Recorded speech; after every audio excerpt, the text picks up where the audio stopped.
शिवगीता अध्याय 9। श्री भगवान बोले, हे राजन, तुम सावधान होकर सुनो। मैं तुमसे देह का स्वरूप कहता हूँ। यह संसार मुझ ही से उत्पन्न होता है, मुझ ही से धारण किया जाता है, और जिस प्रकार भ्रम निवृत्त होने से रजत सीप में लय हो जाती है, इसी प्रकार यह जगत ज्ञान से मुझ में लय हो जाता है। मैं निर्मल पूर्ण सच्चिदानंद स्वरूप हूँ। मैं संग रहित शुद्ध सनातन ब्रह्म हूँ। मैं अनादि सिद्धि माया से युक्त होकर जगत का अकारण होता हूँ। मेरी माया का वर्णन नहीं हो सकता। उसमें सत्व रज तम यह 3 गुण रहते हैं। सत्व गुण शुक्ल वर्ण मनुष्यों को सुख और ज्ञान देने वाला है, और रजोगुण का रक्त वर्ण है, यह चंचल और मनुष्यों को दुख देने वाला है।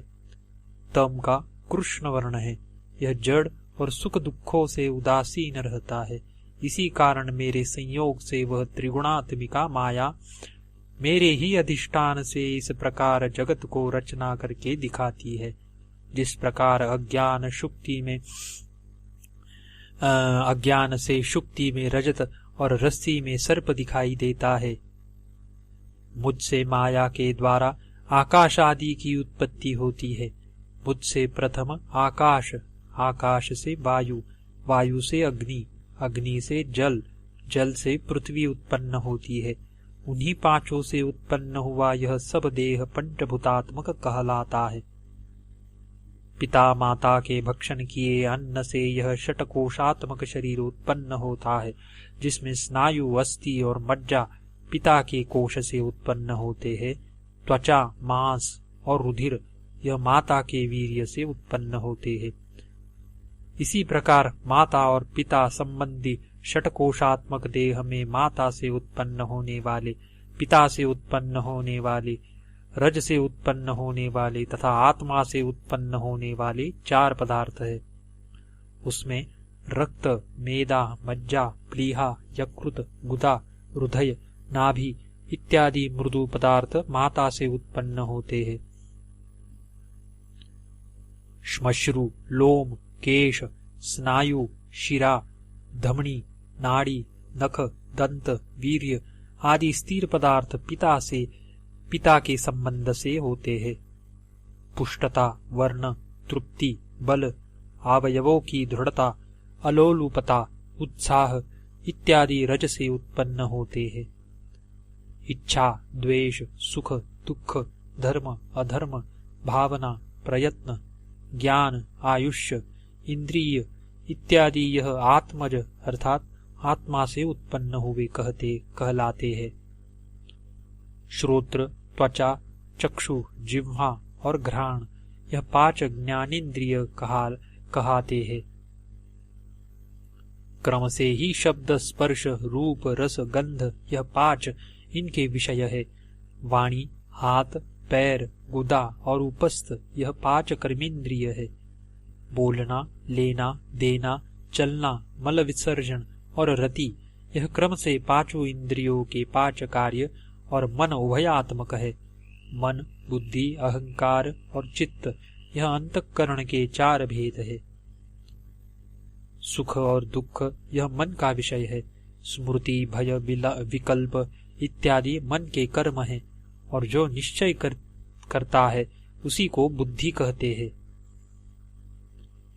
और जो निश्चय करती है उसी को बुद्धि कहते हैं। और अहम, मम यह जो अहंकारात्मक मन की वृत्ति है, इसे ही चित्त कहते हैं। यह अंतःकरण भी रजोगुणादि के भेद से 3 प्रकार का है। सत, रज, तम यह 3 गुण है। जब सतोगुण प्रधान होता है तब आस्तिक्य बुद्धि, स्वच्छता, धर्म में रुचि इत्यादि सात्विक धर्म प्राप्त होते हैं, और जब रजोगुण होता है तो काम, क्रोध, मद इत्यादि होते हैं। तमोगुण की प्रधानता में निद्रा, आलस्य, प्रमाद, वंचना होती है। इंद्रियों की प्रसन्नता, आरोग्य, आलस्य का न होना यह गुण सत्व से उत्पन्न होते हैं। इन 5 महाभूतों की मात्रा से उत्पन्न हुआ यह देह उनके गुणों को धारण करता है। उनमें शब्द, श्रोत्र, इंद्रिय, वाणी, कुशलता, लघुता, धैर्य और यह बल 7 गुण आकाश से इस स्थूल देह में प्राप्त होते हैं। स्पर्श गुण, त्वगिंद्रिय, उत्क्षेपण यानी ऊपर को फेंकना, अवक्षेपण यानी नीचे को फेंकना, आकुंचन यानी सकोड़ना, प्रसारण यानी फैलना, गमन यानी चलना, यह 5 कर्म है। प्राण, अपान, व्यान, समान, उदान, यह 5 प्राण है। नाग, कुर्म, कुरकल, देवदत्त, धनंजय, यह 5 उपप्राण कहलाते हैं। यह एक ही वायु के विकार को प्राप्त होने पर 10 नाम धर लिए है।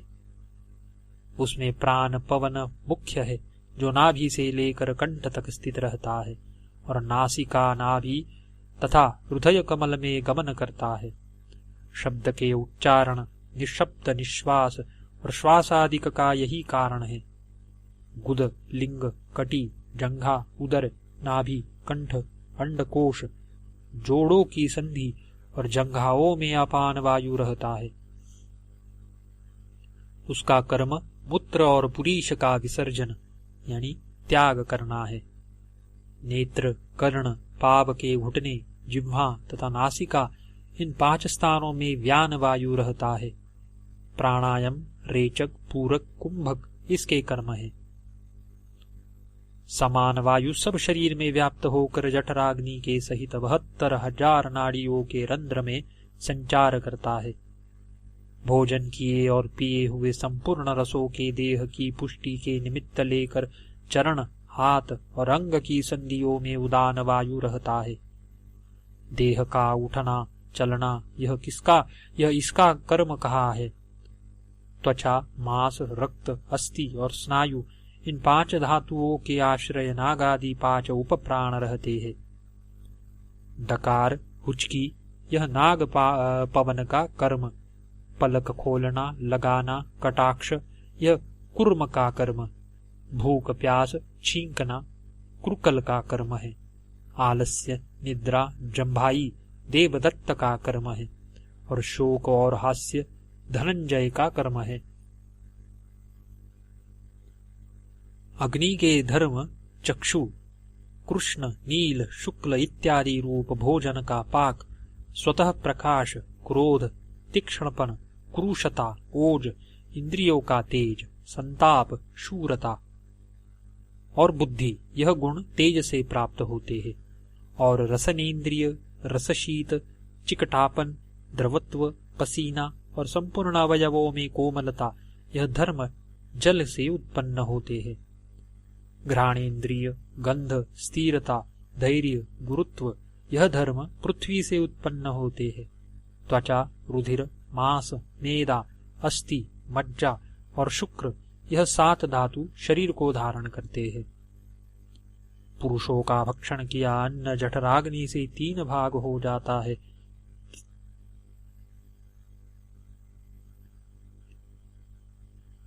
तीसरा स्थूल भाग मल, मध्य भाग मांस और सूक्ष्म भाग मन होता है। इससे मन अन्नमय कहलाया जाता है। जल का स्थूल भाग मूत्र, मध्य भाग रक्त और कनिष्ठ भाग प्राण कहलाता है। इससे जलमय प्राण है। तेज का स्थूल भाग अस्थि, मज्जा मध्य भाग और वाणी सूक्ष्म भाग है। आशय यह है कि अन्न, उदक और तेज रूप सर्व जगत है। रक्त से मांस उत्पन्न होता है, मांस से मेदा, मेदा से अस्थि और अस्थि से मज्जा उत्पन्न होती है। मांस से ही नाड़ी उत्पन्न होती है और मज्जा से वीर्य उत्पन्न होता है। वात, पित्त, कफ, यह 3 धातु शरीर में रहते हैं। शरीर में 10 अंजलि प्रमाण जल रहता है और 9 अंजलि रस अर्थात अन्न रहता है। रक्त 8 अंजलि, विष्टा 7 अंजलि, कफ 6 अंजलि, पित्त 5 अंजलि और मूत्र 4 अंजलि रहता है, चर्बी 3 अंजलि, मेदा 2 अंजलि, मज्जा 1 अंजलि और वीर्य आधी अंजलि रहता है। इसको बल कहते हैं। शरीर में अस्थि 360, शंख, कपाल, रुचक, अस्तारण और नवक, यह 5 प्रकार की अस्थि होती है। शरीर में 210 यानी 210 अस्थियों की संधि है। उनको रौरव, प्रसर, स्कंद सेचन, उलूखल, समुदग, मंडक, शंकावर्त और वायसतुंडक, यह 8 भेद अस्थियों की संधि के है। 3.5 करोड़ सब शरीर पर रोम है और दाढ़ी के बाल 3 लाख है। हे दशरथ कुमार, इस प्रकार यह देह का रूप तुम्हारे प्रति वर्णन किया। इस देह की समान निस्सार पदार्थ दूसरा त्रिलोकी में कोई नहीं है। इस देह को प्राप्त होकर पाप बुद्धि पुरुष महाअभिमान करते हैं और अहंकार रूप पाप से मुख्यानंद मोक्ष का कुछ भी उपाय नहीं करते।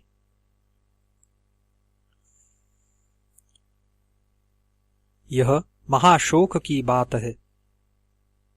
इस कारण मुमुक्षु को वैराग्य दृढ़ होने की निमित्त यह स्वरूप जानना अवश्य है। इति श्री पद्म पुराणे शिवगीतासूपनिषत्सु ब्रह्म विद्यायां योगशास्त्रे शिवराघव संवादे देह स्वरूप निर्णयो नाम 9मोऽध्यायः।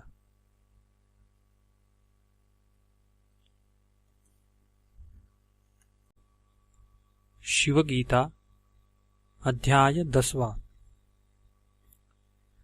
श्री रामचंद्र जी बोले, हे भगवान, इस देह में यह जीव कहाँ वर्तमान है, यह कहाँ से उत्पन्न होता है और इसका क्या स्वरूप है, सो आप कहिए। देहांत में यह कहा जाता है और जाकर कहाँ स्थित होता है। देहांत में यह कहा जाता है और जाकर कहाँ स्थित होता है और फिर देह में किस प्रकार आता है, वा नहीं आता, सो आप कहिए।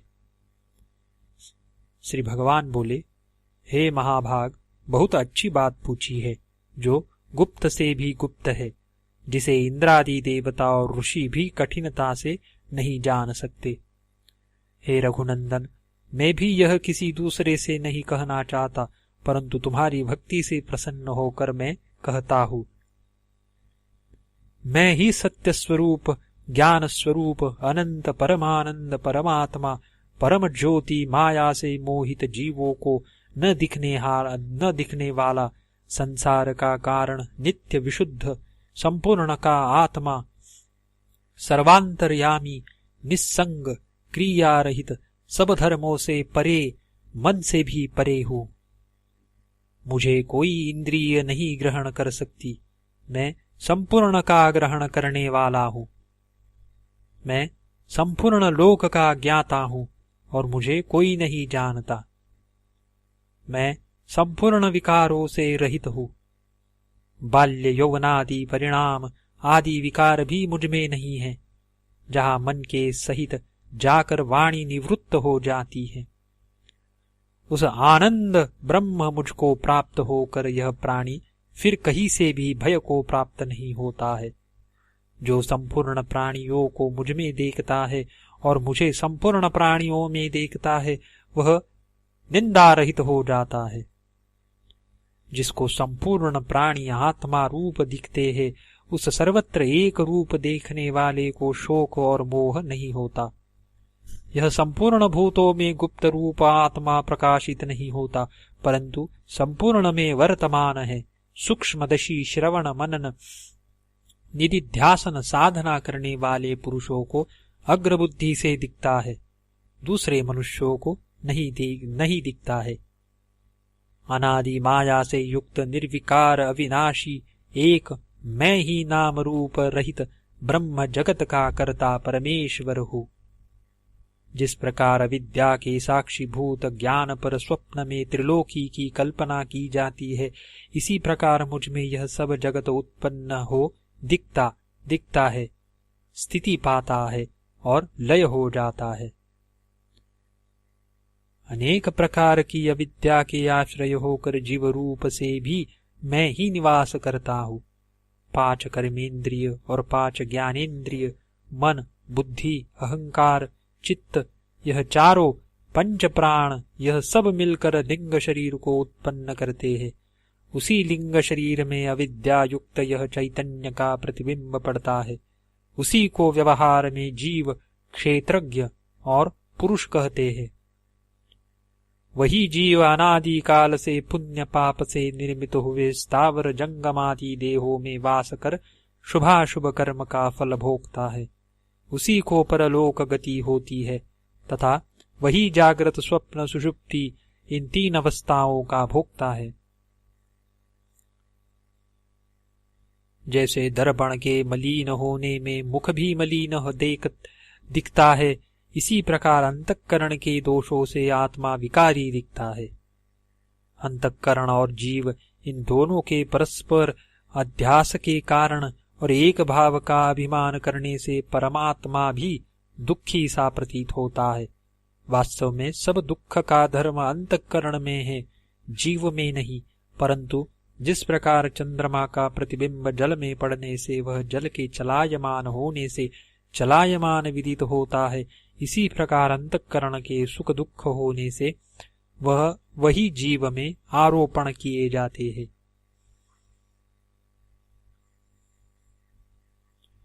जिस प्रकार की मारवाड़ देश में दोपहर के समय सूर्य की किरण रेत में पड़कर जल रूप से प्रतीत होती है, उसमें केवल अज्ञान से जाना जाता है। वो जल रूप नहीं है, वास्तव में संताप ही करने वाली है। इसी प्रकार आत्मा भी निर्लेप है, परंतु वह मूढ़ बुद्धि वालों को अविद्या और अपने दोष के कारण कर्ता भोक्ता प्रतीत होता है। इस अन्नमय पिंड के स्थूल देह में हृदय के विषय जीव स्थित रहता है और नख के अग्रभाग से लेकर शिखा पर्यंत व्याप्त हो रहा है। सो तू सावधान होकर सुन। वही यह जीव मैं मनुष्य, मैं ब्राह्मण इत्यादि अभिमान करता हुआ इस मांस पिंड में स्थित है। नाभि से ऊपर और कंठ से नीचे अवकाश के स्थान को व्यास करके सदा स्थित रहता है, व्याप्त करके सदा स्थित रहता है।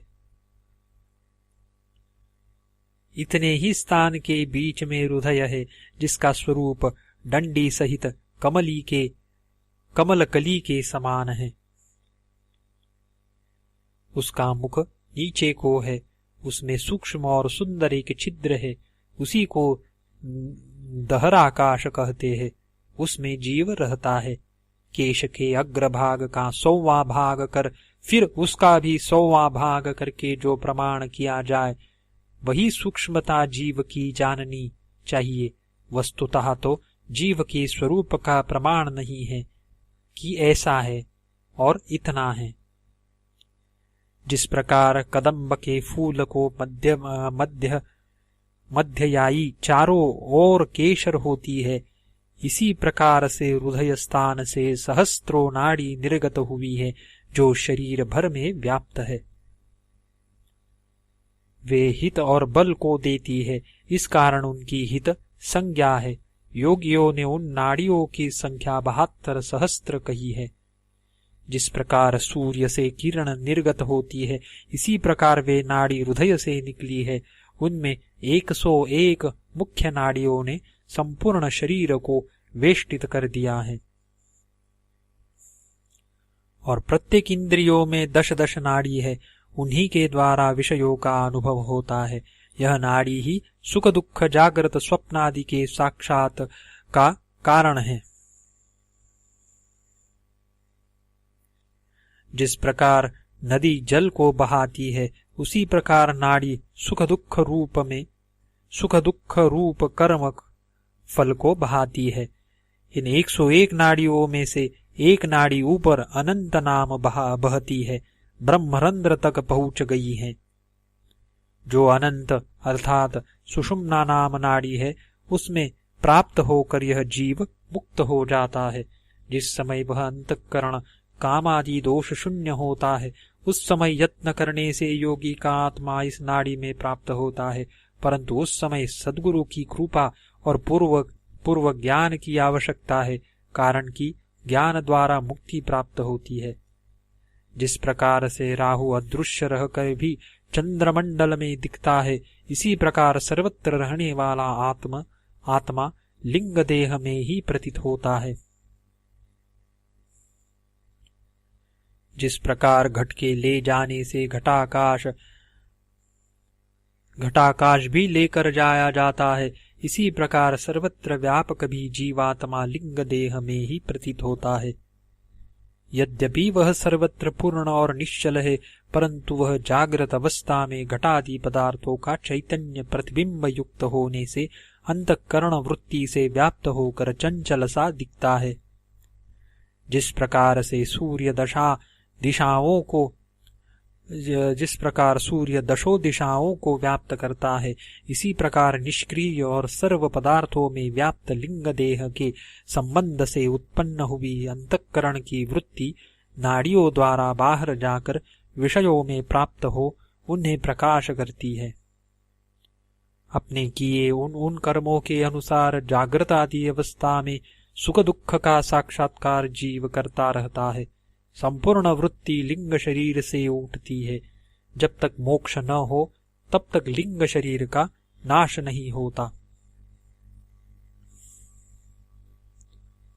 जिस समय ज्ञान द्वारा जीव और ब्रह्म का भेद मिट जाएगा और अविद्या सहित इस लिंग शरीर का नाश हो जाएगा, उस समय केवल आत्मा का अनुभव मात्र यानी अहम ब्रह्मास्मि इस स्वरूप में स्थिर होने से ही मुक्ति होती है।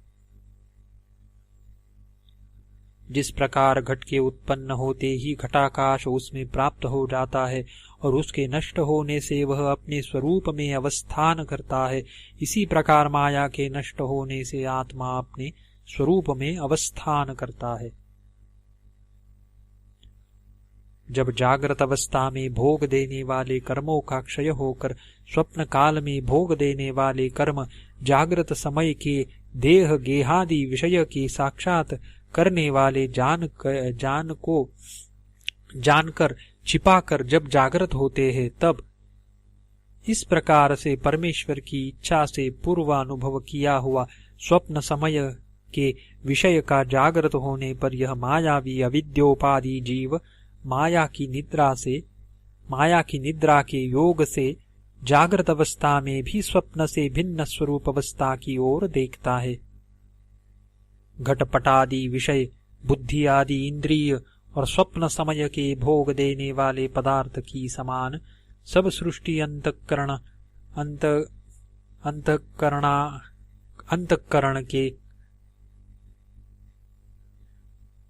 अंतःकरण ने कल्पना करी है। जिस प्रकार इकला मनुष्य स्वप्न में अनेक मनुष्य देखता है, भोग भोगता है और संसार की सब रचना भिन्न भिन्न जानता है, यथार्थ में एक ही है, इसी प्रकार वास्तविक आत्मा है, परंतु अंतःकरण की कल्पना से यह जगत अनेक भाव से दिखता है। इन सबको देखने वाला स्वयं ज्योति आत्मा साक्षी रूप से सब में वर्तमान है। इस अवस्था में अंतःकरण आदि सर्व पदार्थों की वासना भावना से की हुई असत्य होने से वह वासना रूपी ही है और परमात्मा उस ही स्थान में वासना मात्र से साक्षी है।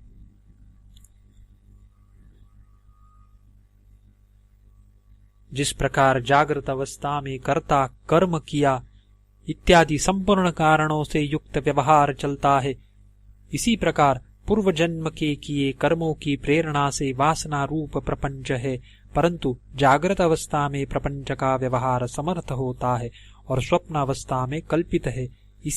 यही इसमें भेद है।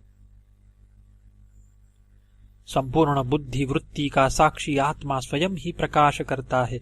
उस साक्षी का जो वासना मात्र साक्षीपना है उसे स्वप्न कहते हैं। बाल्यावस्था में जागृत जो कर्म स्तनपान कंदुक क्रीड़ा आदि किए हैं, उस समय उसी की वासना हृदय में प्रबल रहती है। इस कारण वे ही स्वप्न में दिखते हैं। और तरुण अवस्था में इंद्रिय अपने व्यापार में कुशल हो जाती है। यह प्राणी अनेक व्यापार में व्यग्र हो जाता है। अध्ययन, कृषि, व्यापार आदि की वासना हृदय में अत्यंत दृढ़ हो जाती है। इसी कारण तद्रूप ही स्वप्न देखता है। और जो वृद्धावस्था में परलोक जाने के निमित्त दान, धर्म, विद्यादि दान ऐसे उत्तम कर्म करते हैं, उनके हृदय में यह वासना दृढ़ हो जाती है। तो प्रायः यह भी इसी प्रकार के स्वप्न देखते हैं कि हमने दान किया, इस प्रकार लोक की प्राप्ति हुई। जिस प्रकार से श्वेन पक्षी आकाश में भ्रमण करते जब थक जाता है, तब विश्राम का और कोई उपाय नहीं देखकर निज पंखों को सकोड़कर अपने घोंसले में विश्राम लेता है, इसी प्रकार जागृत और स्वप्न अवस्था में विचारने से जब आत्मा श्रांत होता है, तब संपूर्ण इंद्रियों के शिथिल होने से सब साधनाओं को लय कर देता है, अर्थात संपूर्ण इंद्रियों के व्यापार को समाप्त कर निद्रित हो जाता है। नाड़ियों के मार्ग से इंद्रिय की वासना को आकर्षण कर जागृत और स्वप्न अवस्था के सब कार्य समाप्त कर आत्मा लीन हो जाता है। जिस समय यह माया से आच्छादित चैतन्य अव्याकृत स्वरूप में लय होता है, उस समय संपूर्ण प्रपंच लय हो जाता है। परंतु यह लय आत्यंतिक नहीं है, इसमें केवल कार्य रूप का नाश होता है। कारण रूप वासना बनी रहती है। जिस पुरुष की किसी स्त्री को अत्यंत इच्छा हो और वह उसे प्राप्त हो जाए, उसके संभोग से जो सुख हो जाता है उसकी सीमा है, परंतु उससे कहीं अधिक सुख निद्रावस्था में जीव को आनंदमय कोश में प्राप्त होने से होता है। जब जीव को बाह्य विषय का ज्ञान नहीं होता, वह अंतर अर्थात मोक्ष की अवस्था की समान, जिसमें विषय वासना अत्यंत निवृत्त होती है, निवृत्त वासना वाला भी नहीं होता। निद्रावस्था में जीवात्मा जब ईश्वर को प्राप्त होता है, तब जागृत आदि अवस्था में जैसे ईश्वर से भिन्न रहता है, तैसा भी भिन्न रहता है, तब भी भेद नहीं जाता। ऐसा होने से ही वह उस समय दुख रहित होता है, क्योंकि कारणात्मा में उसका साम्य माना जाता है, एकत्व पाता है, इस कारण औपचारिक है। जो भी उस अवस्था में अविद्या की सूक्ष्मत्व वृत्ति आने से जैसे सुख अनुभव करता है, उस सुख को जैसे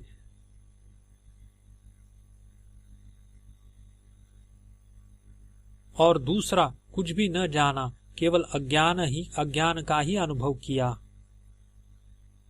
परंतु यह अज्ञान भी साक्षी आदि की वृत्ति से अनुभव किया जाता है कि सुख से सोया। यदि साक्षी न हो तो सुख से सोने की स्मृति किसी प्रकार नहीं हो सकती, क्योंकि गाढ़ निद्रा में सोते समय तो उसे सुख का अनुभव होता नहीं, उसके पश्चात जागृत होकर साक्षी के द्वारा जानता है। जागृत, स्वप्न, सुषुप्ति, यह तीन अवस्था जैसी इस लोक की है, तैसी देवलोक की भी है। सुषुप्ति के अंत में जब जागृत अवस्था आती है, तो अपने कारण रूप जीव के प्रारब्ध के कर्म से फिर इंद्रिय इस प्रकार जाग उठती है, जिस प्रकार अग्नि से विस्फुलिंग यानी चिंगारियां उठने लगती है, इसी प्रकार सूक्ष्म रूप में लीन हुई इंद्रियों में उठती है। जिस प्रकार जल भरा हुआ घड़ा जल में डुबा दो और यदि उसे फिर निकालो तो वह उस जल से भरा ही आता है, इसी प्रकार से यह जीवात्मा इंद्रिय आदि सहित कारण में लय को प्राप्त हो, उन इंद्रियों सहित ही जागृत अवस्था को प्राप्त होता है। विज्ञानात्मा यानी जीव, कारणात्मा यानी ईश्वर, यह दोनों वास्तव में एक ही रूप है, परंतु अविद्या के प्रपंच से उनमें भेद प्रतीत होता है। जब यह अविद्या नष्ट हो जाए तो ऐसा नहीं होता, उस समय दोनों एक रूप हो जाते हैं। जिस प्रकार से एक ही सूर्य जलादि पदार्थों से प्रतिबिंबित होने से अनेक रूप दिखता है और जल के चलायमान होने से सूर्यादि में ही चंचलता प्रतीत होती है, इसी प्रकार कूटस्थ एक जीवात्मा ईश्वर एक ही है और अनेक देहों में प्रतिबिंबित जीव रूप से प्रविष्ट होकर अनेक रूप और गमनागमनादि रूप से दिखता है। आत्मा देहादि उपाधि से रहित स्वप्रकाश है, परंतु स्वरूप की स्मृति लोप करने वाली माया ने विस्मृति को प्राप्त कर दिया है। इससे सब प्रपंच इसमें अज्ञान से विदित होता है, कारण कि यह माया तो अघटित घटना पटीयसी यानी न होने वाली बात को भी करके दिखा देती है। माया के योग से आत्मा में कितने ही विरुद्ध कर्म दिखे, परंतु माया के दूर होते ही जीव ईश्वर और निर्विकार हो जाता है। हे दशरथ कुमार, यह तुमसे जीव का स्वरूप मैंने वर्णन किया। इति श्री पद्म पुराणे शिवगीतासुपनिषत्सु ब्रह्म विद्यायां योगशास्त्रे शिवराघव संवादे जीवस्वरूप कथनम नाम 10मोऽध्यायः।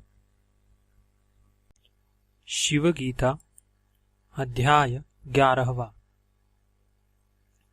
जीव की देहांतर गति और परलोक गति लिंग देह के कारण होती है। यह बात संक्षेप से कहकर अब विस्तार से वर्णन करते हुए श्री भगवान बोले, हे नृप श्रेष्ठ, उस जीव की देहांतर गति और परलोक गति मैं तुमसे वर्णन करता हूं, सावधान होकर सुनो। इस स्थूल देह से जो कुछ भोजन किया जाता है और पिया जाता है, उसी के कारण लिंग और स्थूल देह में संबंध उत्पन्न होता है, उसी से जीवन धारण होता है।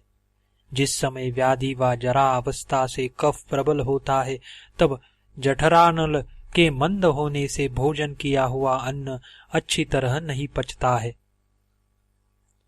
जब भोजन किए हुए रस के न प्राप्त होने से शीघ्र ही धातु सूख जाते हैं और भोजन किए तथा पान किए रस से ही शरीर में जठराग्नि के दीप्त रहते जो अन्न भक्षण किया जाता है, वह रस रूप होकर शरीर को पुष्ट करता है।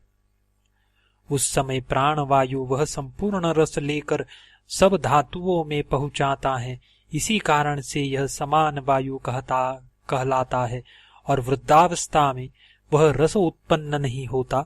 इस कारण शरीर के बंधन जो दृढ़ता से परस्पर संघटित है शिथिल हो जाते हैं। जिस प्रकार की आम्रफल पककर अपने भार से आप ही शीघ्र पतित हो जाता है, इसी प्रकार शरीर के शिथिल होने से लिंग शरीर का स्थूल से वियोग हो जाता है। संपूर्ण इंद्रियों की वासना आध्यात्मिक जीव संबंधी बुद्धि और ज्ञानेन्द्रियादि आदि भौतिक प्राप्त होने वाले देह के कारणभूत सूक्ष्म रूप वाले कर्म, यह तीनों आकर्षित होकर हृदय कमल में एकता को प्राप्त होते हैं। तब मुख्य प्राण वायु शेष 9 वायुओं से संयुक्त होकर ऊर्ध्व श्वास रूपी हो जाता है और फिर वे सब एक होकर जीवात्मा से संयुक्त होते हैं। विद्या, कर्म और वासना से युक्त हो यह जीव अपने कर्म से नाड़ी मार्ग का आश्रय करके नेत्र मार्ग अथवा ब्रह्मरंध्र के द्वारा बहिर्गत होता है। जिस प्रकार से घड़े को इस देश से दूसरे स्थान में ले जाते हैं, परंतु वह आकाश से पूर्ण हो जाता है, जहाँ घट जाएगा उसी स्थान में घटाकाश भी जाएगा। इसी प्रकार से जहाँ जहाँ लिंग शरीर गमन करता है, उसी स्थान में जीव होता है और कर्मानुसार दूसरे देह को प्राप्त होता है। जिस प्रकार नदी का मच्छ कभी इस किनारे और कभी दूसरे किनारे जाता है, इसी प्रकार से यह मोक्ष न होने तक अनेक योनियों में भ्रमण करता रहता है। जो पाप है उनको यमदूत ले जाते हैं, जो पापी हैं उनको यमदूत ले जाते हैं। यह यातना देह का जो नरक दुख भोगने के लिए दी जाती है, उसको आश्रय करके केवल नरको ही को भोगता है। और जिन्होंने सदा इष्ट यानी यज्ञादि पूत यानी वापी, कूप, तड़ाग आदि निर्माण करना कर्म किए है, वह पितृलोक को गमन करते हैं। यमदूत उन्हें पितृलोक को प्राप्त करते हैं। उस मार्ग का क्रम यह है कि धूम, फिर रात्रि अभिमानी देवता के निकट, फिर कृष्ण पक्षाभिमानी देवता के निकट, फिर दक्षिणायन अभिमानी देवता के निकट, फिर वहां से पितृलोक में जाता है। पितृलोक से आगे चंद्रलोक को प्राप्त हो दिव्य देह पाकर महालक्ष्मी का भोग करता है। वहां यह चंद्रमा की ही समान होकर कर्म की फल की अवधि तक चंद्रलोक में वास करता है। जब पुण्य फल समाप्त हो जाता है तो जिस क्रम से इस लोक में गमन हुआ था उसी क्रम से इस लोक में फिर आता है।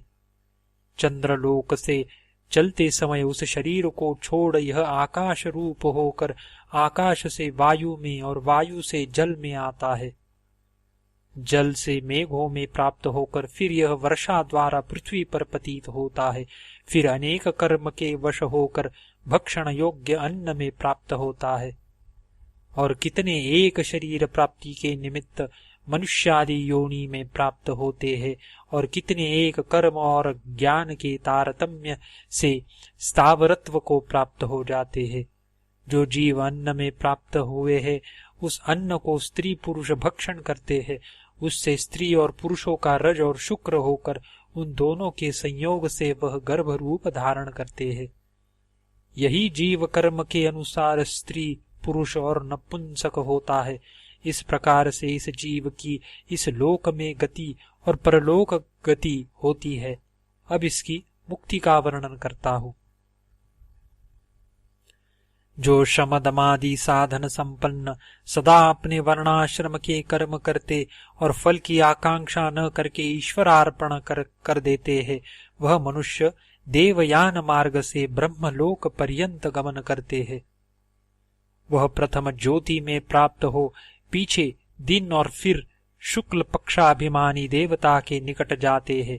फिर उत्तरायण को प्राप्त होकर संवत्सर के निकट गमन करते हैं। फिर सूर्यलोक को प्राप्त होते हैं। चंद्रलोक से भी ऊपर विद्युत लोक को प्राप्त होते हैं। फिर उससे आगे कोई एक पुरुष दिव्य देह को प्राप्त हो ब्रह्मलोक को जाते हैं और वहां से यहाँ नहीं आते हैं। ब्रह्मलोक में प्राप्त होकर दिव्य देह के आश्रित हो यह जीव रहता है।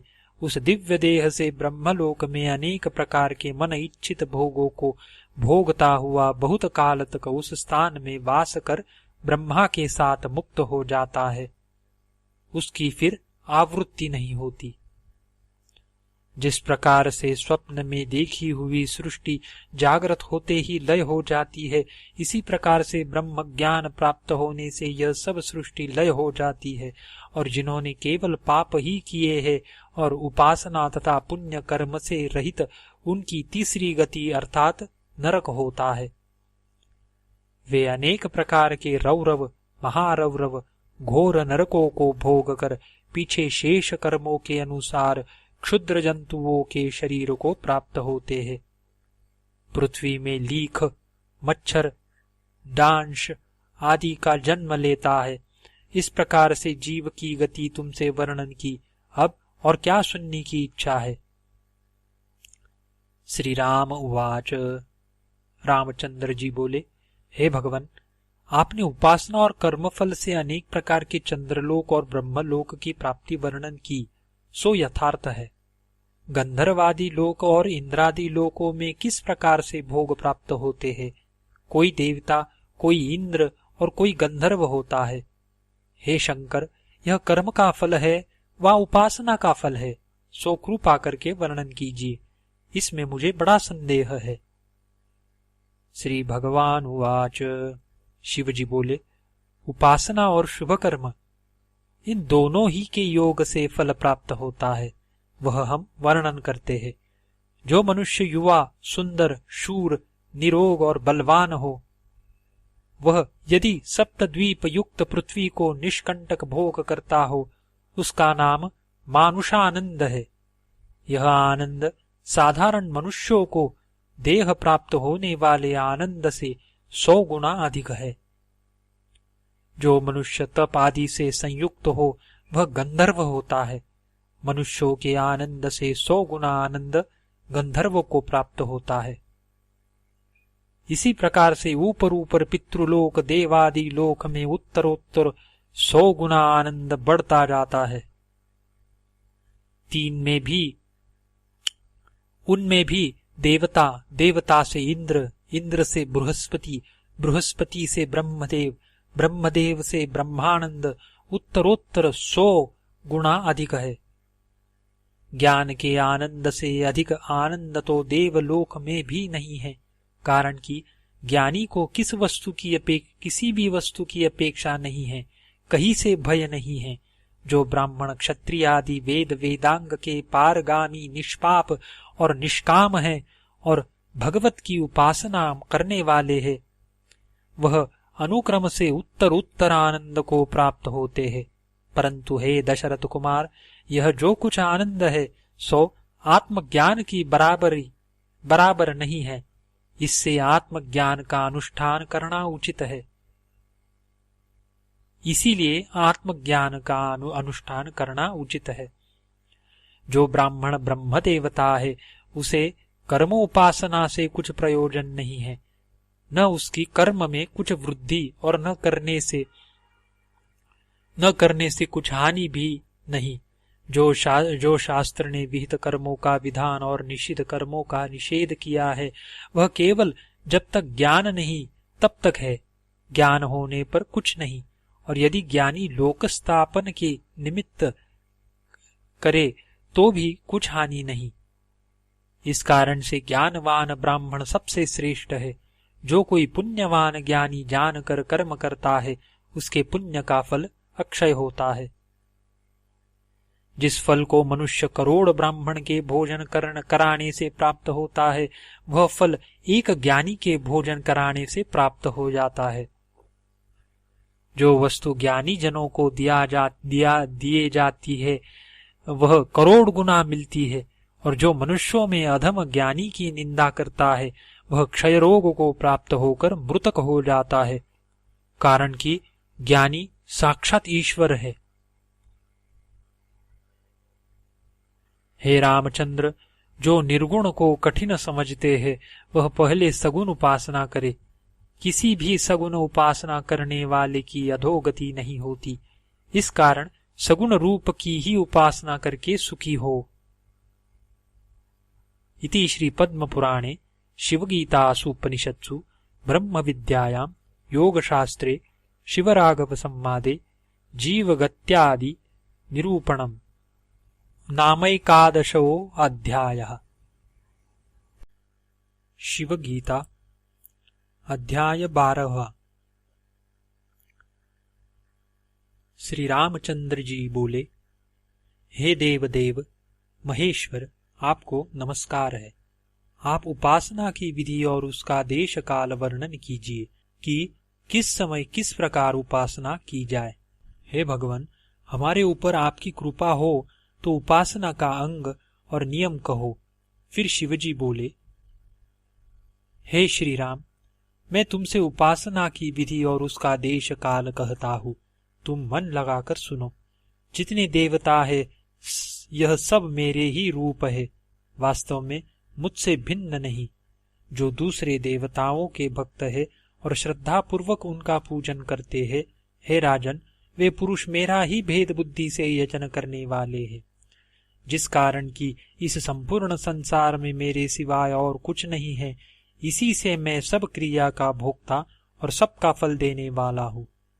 जो पुरुष विष्णु, शिव, गणेश आदि जिस भाव से मेरी उपासना करते हैं, उसी भावना के अनुसार उसी देवता के रूप से मैं उन्हें वांछित फल देता हूँ। विधि से अविधि से किसी प्रकार से हो, जो मेरी उपासना करते हैं उनको मैं प्रसन्न होकर फल देता हूँ, इसमें कोई संदेह नहीं। यद्यपि वह दुराचारी है, परंतु वह अनन्य होकर मेरा भजन करता है। उस पुरुष को साधु ही मानना चाहिए, और पुण्यवान है, यह भक्ति की महिमा दिखाई है। परंतु यह निश्चय जानना चाहिए कि अनन्य भक्ति वाला किसी प्रकार दुराचारी नहीं हो सकता, कारण कि अनन्य भक्ति का और स्थान में मन नहीं, कारण कि अनन्य भक्ति का और स्थान में मन नहीं जाता। जो एक निष्ठ बुद्धि होकर जीवात्मा परमात्मा को एक ही रूप जानता है, अर्थात जीव रूप भी मेरे को ही जानता है और अनन्य बुद्धि से मेरा भजन करता है, उसको पाप स्पर्श नहीं करता, बहुत क्या उसे ब्रह्म हत्या भी स्पर्श नहीं करती। उपासना की विधि 4 प्रकार की है: संपत, आरोप, संवर्ग और अध्यास। अल्प वस्तु का भी गुण योग से मन की वृत्ति से अनंत गुणों की भावना से चिंतन करना, जैसे कि मूर्ति में अनंत गुण विशिष्ट शिव तथा विष्णु का ध्यान करना, इसका नाम संपत है।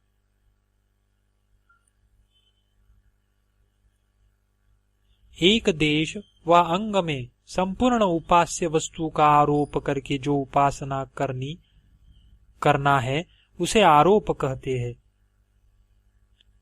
जैसे ओंकार की उद्गीत साम रूप से उपासना की जाती है। आरोप और अध्यास इनका स्वरूप बहुधा एक सा है, भेद इतना ही है कि बुद्धिपूर्वक किसी एक वस्तु में विवक्षित धर्म का आरोप करके उसकी उपासना करना, जैसे स्त्री पर अग्नि का आरोप अर्थात स्त्री को अग्नि रूप मानना, यह अभ्यास है। कर्मयोग से उपासना करने का नाम संवर्ग है, अर्थात संपूर्ण भूतों को उपासना के योग से वश में करना, जैसे प्रलय काल में संवर्त नामक वायु अपनी शक्ति से सब भूतों को वश करती है। गुरु से प्राप्त हुए ज्ञान से देवता में और अपने में भेद न मानना और अंतःकरण से देवता के समीप प्राप्त होना और अंतःकरण से ही सब पूजन कल्पित करना, इसका नाम अंतरंग उपासना है। और इसके उपरांत दूसरी विधि से बहिरंग उपासना कहते हैं। तब इस प्रकार किसी की उपासना करनी और कहाँ तक करनी, किसी भी देवता की उपासना करते हुए ध्यान से उस देवता के स्वरूप का जो ज्ञान होता है, उस ज्ञान को विजातीय ज्ञान से शिव का ध्यान करते हुए कामिनी के ध्यान से मध्य में विच्छिन्न न होकर व्यवधान रहित ज्ञान परंपरा से निधिध्यासना करके ध्यान योग्य देवताओं में अपनी बुद्धि लगाकर एक रूप का साक्षात होने पर एक रूपता साक्षात होने तक उपासना करते रहना चाहिए। संपदादि जो 4 उपासना वर्णन की है, यह दृढ़ बुद्धि की उपासना तथा उपासना की परमावधि है। और सगुण उपासना इस प्रकार है कि मूर्ति की उपासना करने के समय उसके प्रत्येक अंगों में अक्षय दृष्टि लगाकर उपासना करनी चाहिए। इस उपासना के अंगों को श्रवण करो। उपासनाओं के योग्य देशों का कथन करते हैं कि तीर्थ और क्षेत्रादि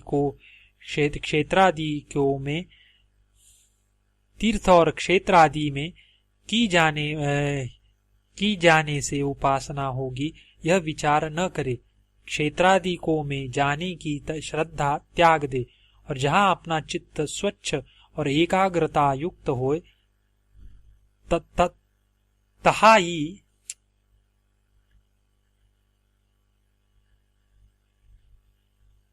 जहाँ अपना चित्त स्वच्छ और एकाग्रता युक्त होता है, वहाँ ही सुख से बैठकर उपासना करे। कंबल,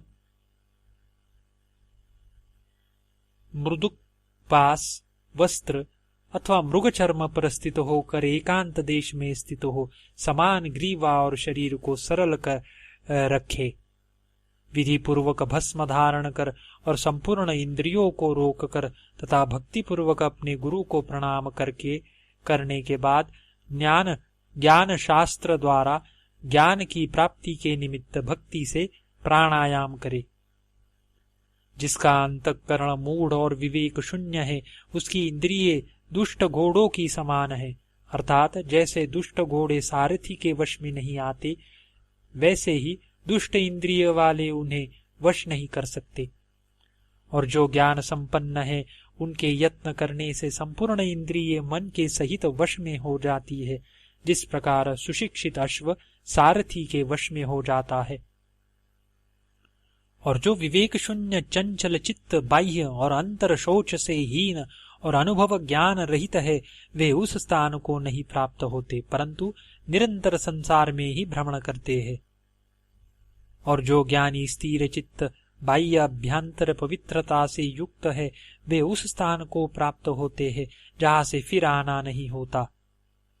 यह श्रुति में लिखा है, जिसका विज्ञान रूपी सारथी मन रूपी लगाम धारण किए है, इंद्रिय रूपी घोड़े जूते शरीर रूपी रथ में जो बैठा है, वह संसार रूपी मार्ग से पार हो परम पद यानी मोक्ष स्थान पर पहुंच जाता है। हृदय कमल कामादि दोष रहित, शम दमादि गुण संपन्न, स्वच्छ और शोक रहित करके उसमें मेरा ध्यान करना उचित है। जो अचिंत्य स्वरूप सीमा रहित है, जिससे श्रेष्ठ कोई दूसरा नहीं है, जो नाश रहित कल्याण स्वरूप आदि अंत शून्य प्रशांत और सबका कारण है, सर्वव्यापक सच्चिदानंद स्वरूप रूप रहित उत्पत्ति शून्य आश्रय युक्त मुझ ब्रह्म रूप को शुद्ध स्फटिक मणि की समान शरीर और अर्धांग में पार्वती को धारण किए, व्याघ्र चर्म ओढ़े, नीलकंठ त्रिलोचन जटाजूट धारण किए, चंद्रमा शीर पर धरे, नागों का यज्ञोपवित पहने, व्याघ्र चर्म का ही उत्तरीय ओढ़े, सर्वश्रेष्ठ भक्तों के अभयदाता, पीठ की ओर के ऊंचे दोनों हाथों में मृग और परशु धारण किए, सब अंग में विभूति लगाए तथा संपूर्ण आभूषणों से भूषित, इस प्रकार से आत्मा की अरणी और प्रणव को उत्तर अरणी करके उसका मथन करता हुआ मेरा ऊपर कहे अनुसार ध्यान करे तो यह मेरा साक्षात्कार पाता है। जब यज्ञ को करते हैं तब अग्नि के निमित्त खैर व शमी की 2 लकड़ी ले ऊपर नीचे रख अग्नि के निमित्त उसे मथते हैं। वेद वचन और शास्त्रों के वचन से मुझे कोई नहीं पा सकता, परंतु जो एकाग्र चित्त से सदैव मेरा ध्यान करता है, मैं उसे प्राप्त होता हूँ और फिर उसका त्याग नहीं करता। जो पाप से परांगमुख नहीं, जिसकी तृष्णा शांत नहीं है, श्रवण मनन निधि ध्यासन से जिसका मन समाधान नहीं है, जिसका मन चंचल है, ऐसा पुरुष केवल शास्त्र के अध्ययन से मुझे प्राप्त नहीं कर सकता। जागृत, स्वप्न, सुषुप्ति इन तीनों अवस्थाओं का प्रपंच जिस साक्षी रूप अधिष्ठान ब्रह्म स्वरूप के द्वारा प्रकाशित होता है, वह ब्रह्म मैं ही हूँ। ऐसा यथार्थ ज्ञान से यह संपूर्ण बंधनों से मुक्त हो जाता है। तीनों अवस्थाओं में जो भोग पदार्थ, जो भोक्ता और जो भोग्य वस्तु है, यह तीनों ब्रह्म की ही सत्ता से कल्पित है। इनका प्रकाशक, गति करने वाला सदाशिव मैं ही हूँ। इस प्रकार निर्गुण कथन कर अब फिर मंद अधिकारियों को सगुण रूप का उपदेश करते हैं। माध्याह्न काल के करोड़ों सूर्य की समान तेज युक्त और करोड़ों चंद्रमा की समान शीतल सूर्य चंद्रमा अग्नि जिसके नेत्र है, उनके मुखकमल का स्मरण करे। एक ही परमात्मा संपूर्ण भूतों में गुप्त है, सर्वव्यापी और सब भूतों का अंतरात्मा है, सबका अध्यक्ष और सब भूतों में निवास करने वाला, सबका साक्षी, चित्त की प्रेरणा करने वाला, निर्लेप और निर्गुण है। स्वाधिक सब भूतों का आत्मा वह एक ही देव है, माया रूप प्रपंच का बीज प्रकट करता है, वह पुरुष मैं ही हूँ। मुझको जो धीर पुरुष शास्त्र और आचार्य के उपदेश से साक्षात्कार करते हैं, उन्हीं को निरंतर शांति और कैवल्य मुक्ति प्राप्त होती है, दूसरों को नहीं। जिस प्रकार से एक ही अग्नि सब संसार में प्रविष्ट होकर उन काष्ठ लोह आदि में सीधे टेढ़े चतुष्कोण आदि रूप से उसी वस्तु के आकार सी हो जाती है, इसी प्रकार सबका अंतरात्मा एक ही है और शरीर में प्राप्त होने से उसी के आकार को उसी आकार जैसा प्रतीत होता है। यद्यपि उपाधि के वशीभूत होने से भिन्न प्रकार का प्रतीत होता है, तथापि सर्वलोक के दुख से वह दुखी और सुख से सुखी नहीं होता। जो विद्वान ज्ञानी मुझको सर्वांतर्यामी महान व्यापक स्वप्रकाश माया से रहित आत्मस्वरूप जानता है, वह संसार बंधन से मुक्त होता है। इसके सिवाय मुक्ति के प्राप्त होने का दूसरा उपाय नहीं है। तथा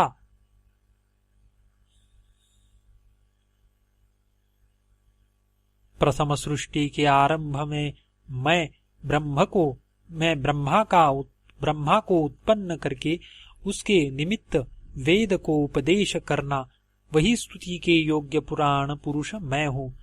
जो इस निश्चय से मुझे जानता है, वे मृत्यु के मुख से छूट जाता है। इस प्रकार शांति आदि गुणों से युक्त हो जो मुझको तत्व से जानता है, वह दुखों से छूटकर अंत में मुझको प्राप्त हो जाता है।